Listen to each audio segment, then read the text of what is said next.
Hello mommies and daddies, welcome है आप सभी का वेलकम मॉमीज़ में। और मैं पूजा, आपकी होस्ट एंड दोस्त, आज बात करने वाली हूँ आपसे दो टॉपिक्स पे।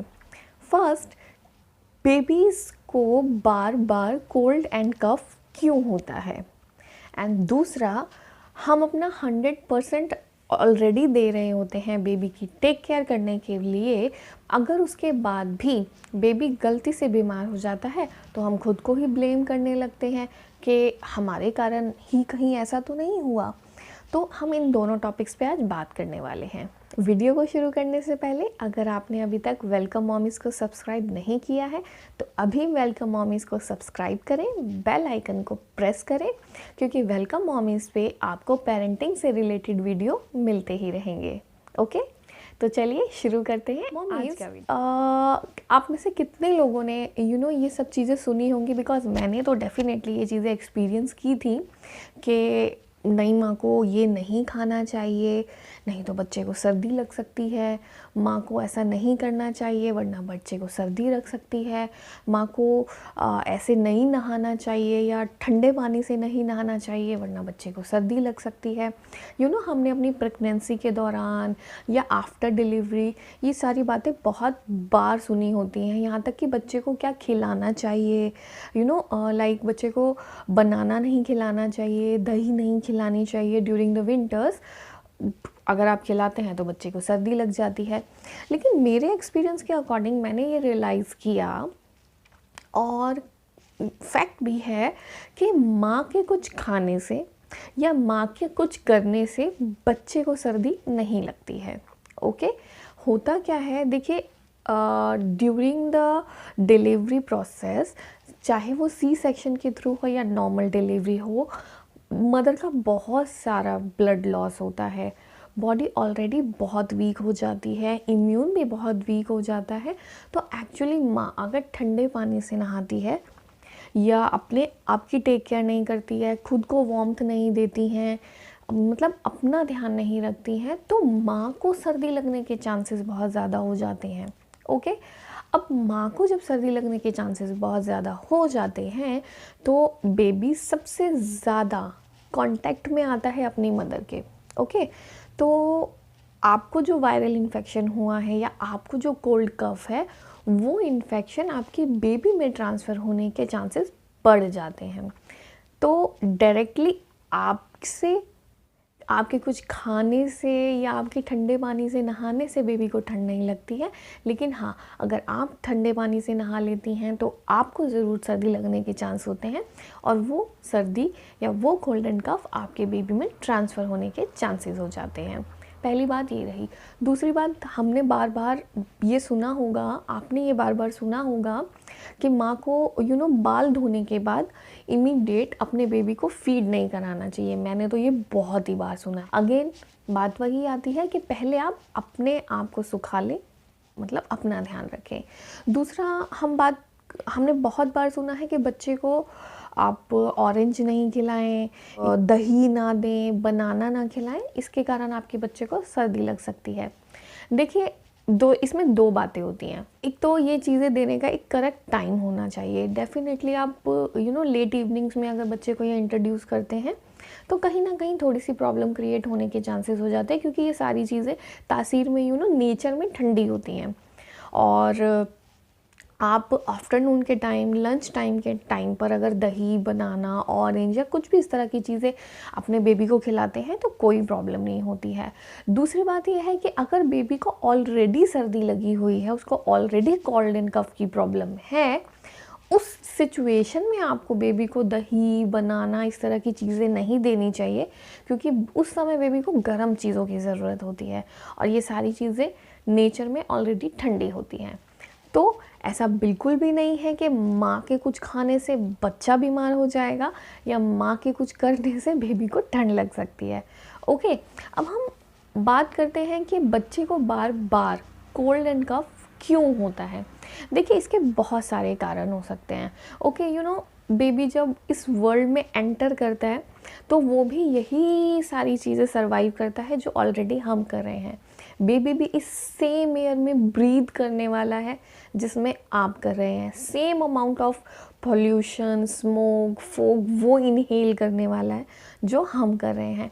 तो डेफिनेटली प्रॉब्लम तो होगी ही, क्योंकि बेबी के नोस्ट्रिल्स ऑलरेडी इतने छोटे होते हैं कि ये स्मोक के पार्टिकल्स भी ना उसके लिए बहुत बड़ा प्रॉब्लम क्रिएट करते हैं। तो सेकंड कारण हो सकता है डिप इन टेम्परेचर, तापमान में गिरावट।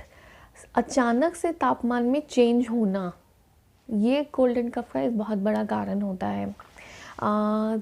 सर्दी में जैसा कि हम ऑलरेडी जानते हैं कि हमारे घरों में एक कमरे का टेम्परेचर कुछ और हो सकता है, दूसरे कमरे का टेम्परेचर कुछ और हो सकता है। टेम्परेचर इतना ज़्यादा फ्लक्चुएट करता है सर्दियों, स्पेशली सर्दियों के टाइम में कि आफ्टरनून के टाइम टेम्परेचर कुछ और होता है, इवनिंग के टाइम टेम्परेचर कुछ और होता है। जब आपने रूम हीटर चलाया हुआ है तब रूम का टेम्परेचर कुछ और हो सकता है, एंड कंपैरिजन जिस रूम में आपने हीटर नहीं चलाया हुआ है उस रूम का टेम्परेचर बहुत ज़्यादा अलग हो सकता है। तो ये जो फ्लक्चुएशंस होती हैं टेम्परेचर में, ये बहुत ज़्यादा इरिटेशन क्रिएट करते हैं बेबी को, और बेबी की जो बॉडी है वो इस चेंजेस जो हैं टेम्परेचर में इसको एकदम से रेगुलेट नहीं कर पाते हैं, जिसके कारण कोल्ड एंड कफ हो सकता है। और इस टेम्परेचर में जो चेंज है ये सिर्फ सर्दियों में ही नहीं होता, इवन गर्मियों में भी। जस्ट सपोज़ आपने एक रूम में रखा हुआ है बेबी को जहाँ पर आपने एसी ऑन किया हुआ है, लेकिन जब आप एसी वाले रूम से बाहर बेबी को लेकर जाते हैं वहाँ पे टेम्परेचर बिल्कुल अलग होता है। तो ऐसा नहीं करें, आप पहले टेम्परेचर को रेगुलेट करें। लाइक अगर एसी आपने चलाया हुआ है तो आप एसी को बंद कर दें, खिड़की दरवाज़ों को खोल दें, ताकि टेम्परेचर जो है वो धीरे धीरे नॉर्मल हो, देन आप बेबी को बाहर लेकर जाएं। ठीक है, ये दोनों ही चीज़ें आपको प्रैक्टिस करनी है, सर्दी में भी गर्मी में भी। ओके। नेक्स्ट कारण कफ का हो सकता है बेबी में एलर्जिक इन्फेक्शन। समटाइम्स बेबी कुछ चीज़ों के एलर्जिक हो जाते हैं जो हमें टाइम के साथ साथ पता चलता है। समटाइम्स कुछ बेबी को जो हम अप्लाई कर रहे होते हैं, कुछ क्रीम्स, कुछ लोशंस, या जिस सोप से हम बेबी को नहला रहे होते हैं, बेबी उनसे एलर्जिक होता है। या कुछ फूड जो मदर खाती हैं, अगर बेबी ब्रेस्ट फीडिंग पे है, अगर मदर लेती हैं उन फूड्स को, तो भी बच्चे में वो एलर्जिक इन्फेक्शंस आपको देखने मिल सकते हैं। अगर बेबी ऑलरेडी सॉलिड्स पर आ चुका है और बेबी अगर उनको खुद खाता है तो भी बेबी में एलर्जिक इन्फेक्शन के कारण कोल्ड एंड कफ बार बार हो सकता है। तो इस सिचुएशन में आपको डेफिनेटली ये देखना होगा कि आपके बेबी को ऐसी कोई प्रॉब्लम तो नहीं है। ओके, वो किसी फूड या किसी चीज़ के लिए एलर्जिक तो नहीं है। नेक्स्ट कारण जो हो सकता है वो बहुत बड़ी चीज़ है, due to sick family members. अगर आपकी फैमिली में कोई और पर्सन है जो ऑलरेडी फ्लू या फीवर से सिक है, बीमार है, और वो अगर बेबी के कांटेक्ट में आता है तो ये जो वायरल इन्फेक्शंस हैं वो बेबी में ट्रांसफ़र हो जाते हैं, और इस कारण बेबी में कोल्ड एंड कफ बार बार होने के चांसेस बढ़ जाते हैं। तो मेरा सजेशन है कि सर्दियों में स्पेशली आप थोड़ा सा हाइजीन को और ज़्यादा मेंटेन करके रखें। ओके, बजाय इसके कि बेबी का इम्यून वीक है वो इसलिए बार बार बीमार पड़ रहा है, आपको इन सारी चीज़ों पर ध्यान देना चाहिए कि क्या कारण वो हो सकता है जिसके कारण आपका बेबी बार बार बीमार पड़ रहा है। लेकिन अब ये सारी चीज़ों को वॉच आउट करते हुए एज अ मदर आपको ये भी देखना है कि आपके बेबी को जो कोल्ड एंड कफ है वो एक कॉमन कोल्ड एंड कफ है। वो लाइक आपका बेबी बहुत ज़्यादा अगर रेस्टलेसनेस फील करता है, उसको ब्रेथलेसनेस होता है, बेबी अच्छे से सो नहीं पा रहा है, बहुत ज़्यादा लेथार्जिक है, कॉन्टिन्यूस रो रहा है, अगर इस तरह साथ में उसको फीवर है, अगर इस तरह की चीज़ें आप देखते हैं आपके बेबी को हो रही है, तो इमीडिएट आप अपने डॉक्टर को कंसल्ट करें। बिकॉज कॉमन से कफ एंड कोल्ड को निमोनिया में कन्वर्ट होने में बहुत ज़्यादा देर नहीं लगता है, और बेबी इतने एक्सप्रेसिव नहीं होते हैं कि वो एक्सप्रेस करके आपको बता पाएँ कि कि वो क्या फ़ील कर रहे हैं, कितना ज़्यादा फ़ील कर रहे हैं। ओके, तो एज अ मदर आपको वो सारी चीज़ें ज़रूर देखनी है। अब अगर आपके बेबी को कोल्ड एंड कफ किसी कारणवश हो भी जाता है, तो अब मैं आपके साथ शेयर करने वाली हूँ कुछ क्विक से टिप्स जो आप basically as a prevention use कर सकते हैं, because prevention is better than cure. जिसमें से सबसे पहले और सबसे ज़रूरी है breast feeding. Please please please winter season में ब्रेस्ट फीडिंग को बिल्कुल भी स्किप ना करें। अपने बेबी को ब्रेस्ट फीड आप कराते रहें, जितना ज़्यादा हो सके अपने बेबी को ब्रेस्ट फीड कराइए, बिकॉज ब्रेस्ट फीड में वो सारे एंटीबॉडीज़ होते हैं, वो सारे ज़रूरी पोषक तत्व होते हैं जो आपके बेबीज़ को इम्यून करने में हेल्प करते हैं। सेकेंड, आप कर सकते हैं बेबी को इन्फ्यूज़्ड ऑयल में, जो कि आप होममेड रेडी कर सकते हैं, उस ऑयल से मसाज करते रहें। मसाज एक बहुत ही अच्छी चीज़ है। मसाज थेरेपी से बेबी को बहुत हेल्प मिलती है, बेबी की बॉडी को बहुत गर्माहट मिलती है, उसका इम्यून स्ट्रांग होता है और बॉडी बहुत अच्छे से काम करती है। होममेड ऑयल्स होते हैं जिनसे अगर आप बेबी को मसाज करते हो तो आपको रिजल्ट्स और बेटर देखने को मिलेंगे। और ऐसे होममेड ऑयल्स डेफिनेटली मैं आपके साथ शेयर करूंगी आगे आने वाली वीडियोस में। अगर बेबी ऑलरेडी सॉलिड्स पे आ चुका है, आप बेबी को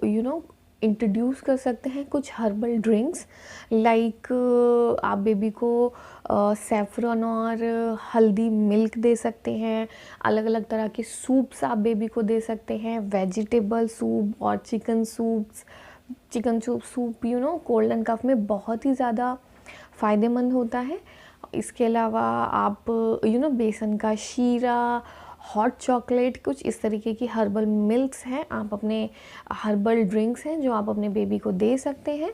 और अगर आपका बेबी ऑलरेडी 8-9 महीने का या लगभग 1 साल का है, तो आप अदरक, तुलसी और नींबू का काढ़ा अपने बेबी को दे सकते हैं। और ये चीज़ें हैं, ज़रूरी नहीं है कि बेबी को कोल्ड हो जाओ तभी आप दें, आप रेगुलर रूटीन में ये सब चीज़ें रख सकते हैं, ताकि बेबी को आप जितना हो सके उसके इम्यून को स्ट्रॉन्ग करने पे फोकस रखें, ताकि वो बीमार हो ही ना। ओके, सो ये भी थे कुछ ज़रूरी जानकारी। अगर ये जानकारी अगर आपको थोड़ी भी हेल्पफुल होती है तो प्लीज़ प्लीज़ प्लीज़ वीडियो को लाइक कीजिए, शेयर कीजिए और मुझे अपने प्यारे प्यारे कमेंट्स करके ज़रूर बताइए कि वीडियो आपको कैसा लगा। चैनल को सब्सक्राइब करना ना भूलें। Thanks for watching.